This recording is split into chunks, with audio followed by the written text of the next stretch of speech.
Bonjour monsieur, je m'appelle Gohan. En fait, au début de votre prise de parole, vous avez dit que vous allez donner des réponses aux agnostiques parce que vous avez dit que la nourriture...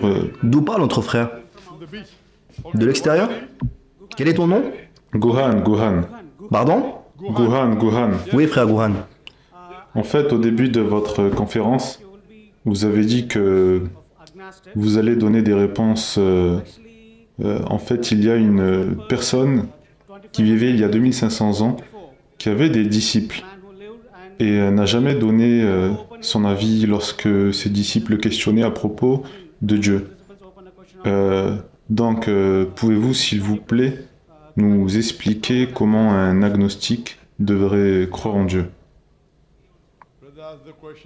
Mon frère, comme je l'ai dit dans le sujet de mon discours, je vais aussi bien convaincre les agnostiques. C'est la même chose, mon frère, que les agnostiques qui vont me dire « Veux-tu encore nous refaire les mêmes conférences que pour les athées ?» Non, Comme les agnostiques qui sont capables de te dire les mêmes arguments que les athées selon lesquels personne n'a jamais vu Dieu, sont les mêmes qui vont te parler de créateur. Les agnostiques sont les personnes qui ne sont pas claires au sujet de l'existence de Dieu, et ils se disent ne pas croire en Dieu, même si la pensée des agnostiques est légèrement différente des athées, je vais faire d'une pierre deux coups et convaincre les deux. Les agnostiques vont vous parler de créateur.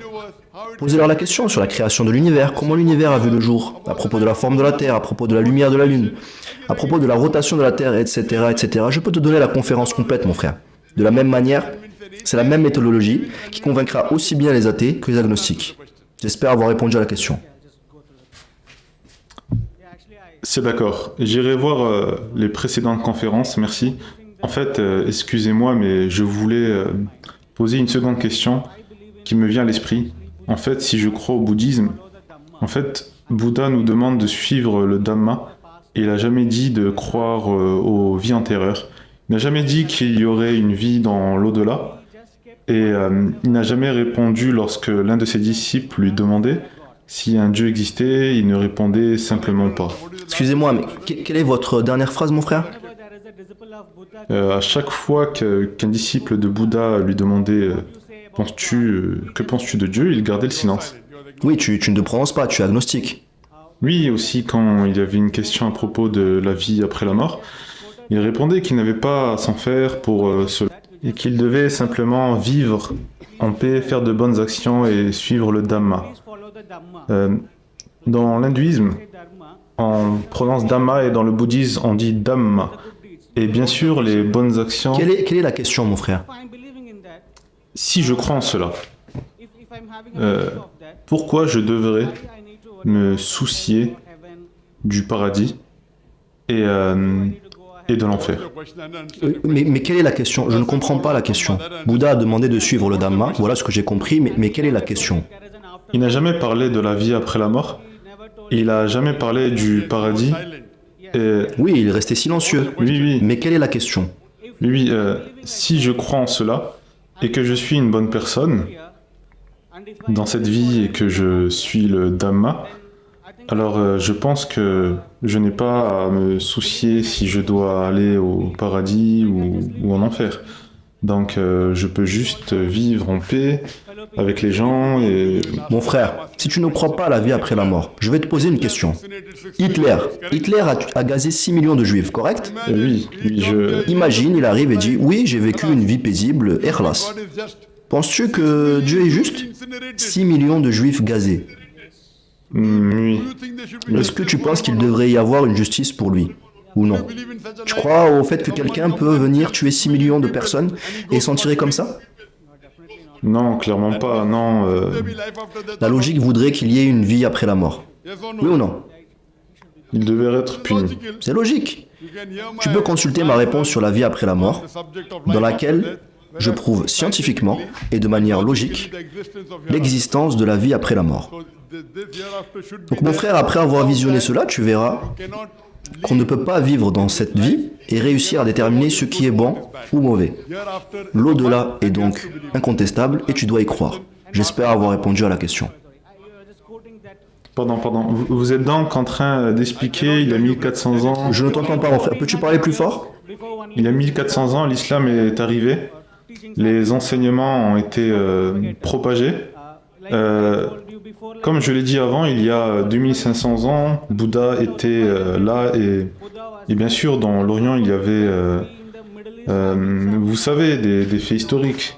En Afghanistan, au Pakistan, on avait des idoles de Bouddha, donc ça voulait dire qu'il y avait des gens qui suivaient le bouddhisme dans cette région. Mais peut-être qu'après ils ont été convertis à l'islam. Et Mon frère, quelle est ta question? Je n'arrive pas à comprendre ta question. historiquement parlant, dans le Golfe, il y avait le bouddhisme.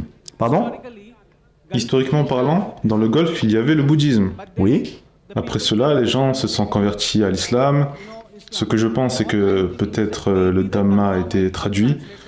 Peut-être que le Dhamma a été changé pour devenir le Coran ou quelque chose comme ça, et que c'est juste ou bien...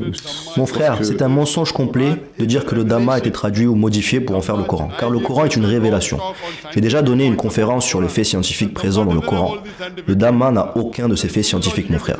C'est illogique de penser comme ça, tu comprends? En fait, Bouddha... En fait, mon frère, j'ai parlé de science aujourd'hui. Quand tu utilises un test scientifique sur n'importe quel écrit, tous les écrits échouent au test. Maintenant, tu me dis que le Coran provient du Dhamma. Ah, mon frère. Il a raconté que le Coran pourrait provenir du Dhamma parce que... Qui a dit ça?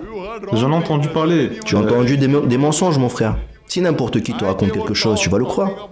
J'ai fait une conférence qui parle des faits scientifiques présents dans le Coran et tu me dis que le Coran provient du Dhamma. Si tu appliques le test scientifique sur les écrits du Dhamma, le Dhamma échouera au test. Tu comprends? Oui. Mon frère, Oui. donc c'est quelque chose qui n'est pas scientifique. Comment tu peux avoir quelque chose de scientifique à partir de quelque chose C'est qui juste n'est que je pas vais scientifique? relire encore une fois le Coran et... C'est pour cela que la dernière révélation de Dieu Tout-Puissant, qui a été préservée sous sa forme véritable, c'est le Coran. Toutes les idées farfelues sont à laquelle cela provient d'ici, cela provient de là. Le Coran provient directement de Dieu Tout-Puissant. J'ai fait une conférence prouvant cela aux athées, à propos de l'existence de Dieu.